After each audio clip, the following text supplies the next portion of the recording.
साहब नतीजा तो आप गलत दे रहे हैं, यानी कि दलाइल कुछ दिखा रहे हैं और नतीजा कुछ बता रहे हैं और दूसरों की खता बता रहे हैं। ईद मिलाद नबी मनाने के सबूत में किताब लिख दिया और मैं पढ़ा हूं। दलील कुछ है, नतीजा कुछ है। देखिए, दलील कुछ है और नतीजा कुछ है। दलील सही है, नतीजा गलत है।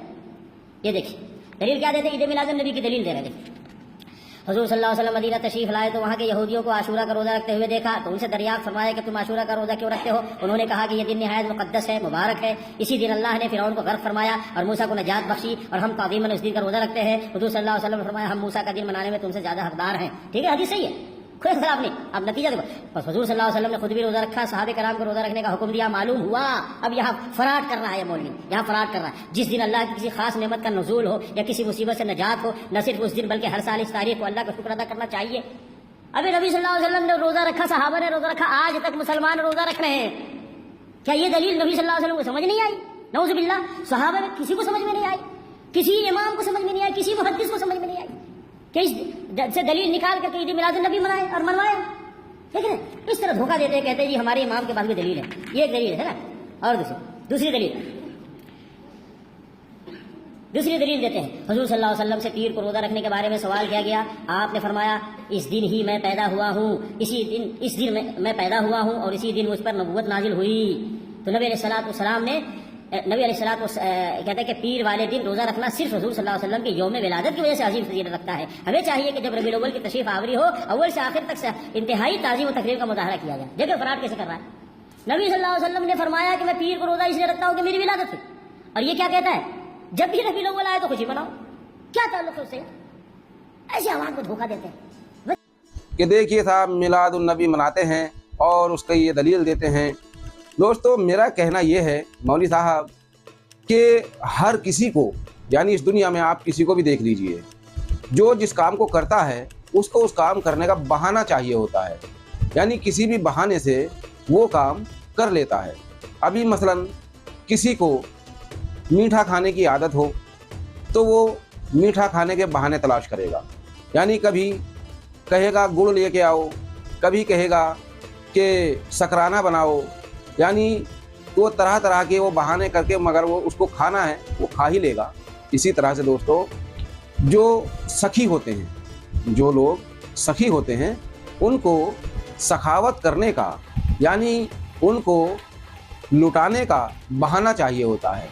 यानी कभी ईद मिलादुन नबी के नाम पर उन्होंने कुछ लोगों को खाना खिलाया या कुछ जो है किसी गरीब की मदद की, किसी की कुछ मदद की, और कुछ लोग ताज़ेदारी में मौला इमाम हुसैन अलैहिस्सलाम के नाम पर वो नज़र नियाज करते हैं और लोगों को खाना खिलाते हैं, पानी पिलाते हैं। वो किस लिए?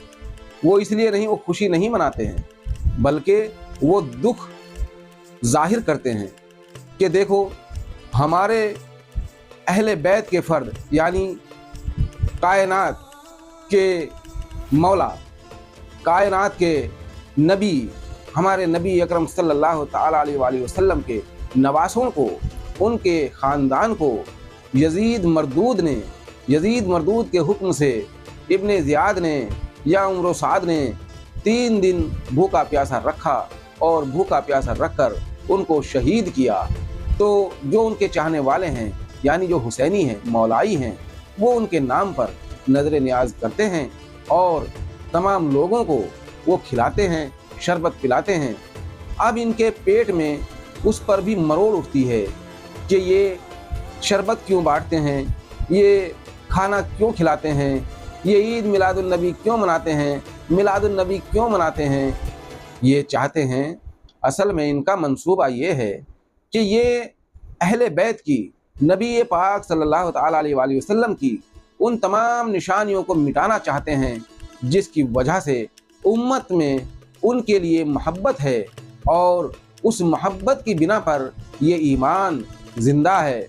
और दोस्तों ये बात हकीकत है, जो अहले बैत से मोहब्बत रखते हैं, दिलो जान से उनसे मोहब्बत करते हैं और दिलो जान लुटाते हैं और अपना घर बार, अपना माल लुटाते हैं, अल्लाह उन्हीं से मोहब्बत करता है और अल्लाह के वो ही करीब होते हैं।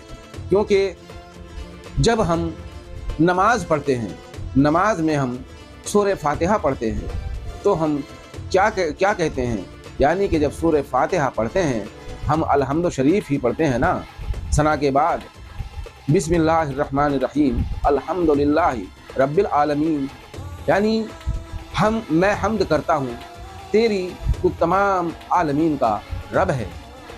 अर्रहमानिर्रहीम, तू ही रहमान है, तू ही रहीम है। मालिक यौमिद्दीन, इय्याका नअबुदु व इय्याका नस्तईन, तू ही मालिक है रोज़े जज़ा का, तू ही मालिक है रोज़े महशर का, और हम तेरी ही इबादत करते हैं और तुझ ही से मदद चाहते हैं। तो अल्लाह यहाँ फरमाता है, तू अगर मुझसे मदद चाहता है तो आगे चल। एहदिना सिरातल मुस्तकीम सिरातल लज़ीना अनअमता अलैहिम गैरिल मग़दूबि अलैहिम वलद्दालीन आमीन।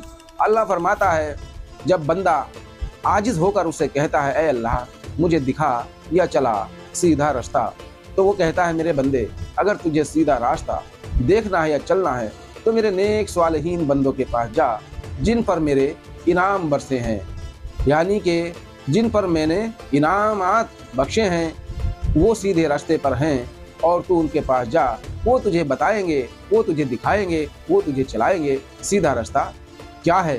तो दोस्तों, जब वो किसी पीर कामिल के तलाश में निकलता है और पीर कामिल उसको मिलता है, तब वो उसको बताते हैं कि सीधा रास्ता ये है। सीधा रास्ता कौन सा है?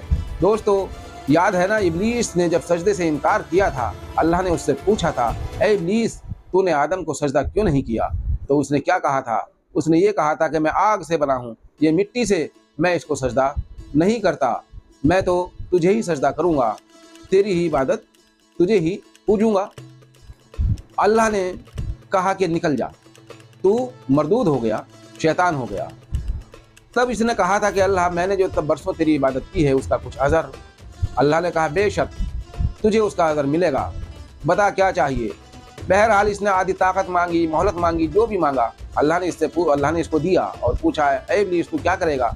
उसने कहा था, मैं सिरात मुस्तकीम पर बैठूंगा और सीधा रास्ते चलने वालों को रोकूंगा।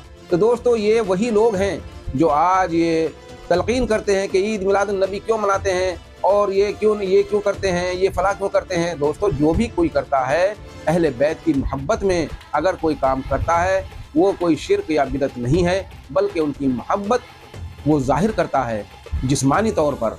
रूहानी तौर पर तो अल्लाह बेहतर जानता है। दोस्तों, हमारी ये वीडियो आपको कैसी लगी? अगर आपको पसंद आई हो लाइक करें, शेयर करें, सब्सक्राइब जरूर कर लें, ताकि हमारी हर आने वाली वीडियो आप तक पहुँचती रहे। अस्सलाम।